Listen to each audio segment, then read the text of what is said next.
Welcome to Samba Samba. Enjoy the video. In this video, I will explain how to use a Blomberg washing machine. First, let's talk about loading your laundry. Always sort your clothes by color and fabric type to avoid any issues. Remember not to overload the drum, leave about 3 inches of space at the top. Also, make sure to close all zippers and fasten any hooks to protect your garments during the wash cycle. Next, it's time to add your detergent. Blomberg machines have specific compartments for liquid or powder detergent, so use the correct one.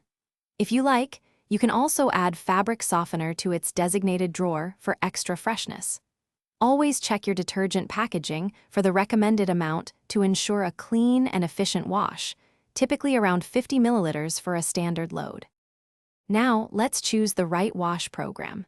Select a program that matches your fabric type and how dirty your clothes are. You can also adjust the temperature and spin speed for optimal results, like a 40°C wash for colors. If you're unsure, your user manual provides excellent details on each program. Finally, it's time to start your wash. Simply press the start button, and your Blomberg machine will begin its cycle. Once the wash is complete, remove your laundry promptly to prevent wrinkles and odors. Remember to leave the door ajar for a bit to allow the drum to air out, keeping it fresh for your next load. Thanks for watching. Consider subscribing if we helped you.